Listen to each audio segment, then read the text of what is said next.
RPF constable 2025 అడిగిన ఈ problem చూడండి. ఏమంటున్నాడు, ఒక సాలిడ్ రబ్బర్ స్పీర్ ఉందంట, దాని యొక్క వెయిట్ వచ్చేసి 40 kgs అంట, అలాగే దాని యొక్క డయామీటర్ వచ్చేసి 8 సెంటీమీటర్స్ అంటున్నాడు. ఏంటి డయామీటర్.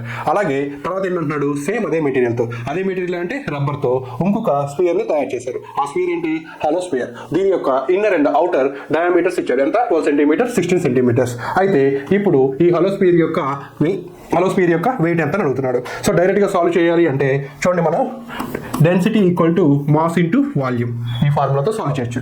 లేదు ఈ ఫార్ములా మనకి ఐడియా లేదనుకుంటే నార్మల్ మనం రెగ్యులర్ మెథడ్లో ఎలా చేస్తాం, రెండింటి యొక్క వాల్యూమ్స్ని ఈక్వల్ చేద్దాం. సో రెండింటి వాల్యూమ్స్ ఈక్వల్ చేస్తే చూడండి, 4/3 πr³ 4/3 π into r³ minus r³. So ఇక్కడ క్యాపిటల్ ఆర్ స్మాల్ ఆర్ అంటే ఏంటి, క్యాపిటల్ ఆర్ వచ్చేసి అవుటర్ రేడియస్, స్మాల్ ఆర్ వచ్చేసి ఏమో ఇన్నర్ రేడియస్. ఓకేనా. సో ఇక్కడ మనకి ఇచ్చింది ఏంటి, ప్రాబ్లంలో డయామీటర్ ఇచ్చాడు, మనకు కావాల్సింది ఏంటి, రేడియస్. సో డయామీటర్కి రేడియస్కి మధ్య ఉన్న రిలేషన్ ఏంటి, d equal to 2r, r equal to ఏమవుతుంది, d/2. డయామీటర్లో ఎగ్జాక్ట్గా హాఫ్ ఉంటుంది. ఓకేనా. సో చూడండి ఇక్కడ 4/3 పై క్యాన్సిల్. ఇక్కడ r³ వాల్యూ ఎంత, 64 అంతే కదా, 4³ 64. అలాగే చూడండి ఇక్కడ r³ అంటే 16 హాఫ్, 8³ అంటే ఎంత, 512. అలాగే నెక్స్ట్ చూడండి 6³ ఎంత, 216.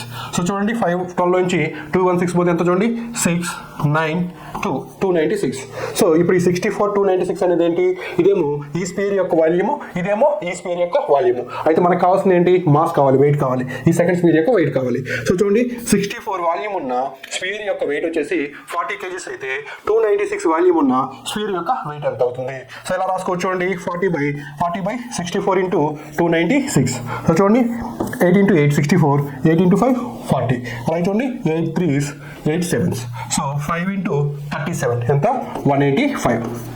సో ఆన్సర్ ఏమవుతుంది, 185 అవుతుంది. ఓకే.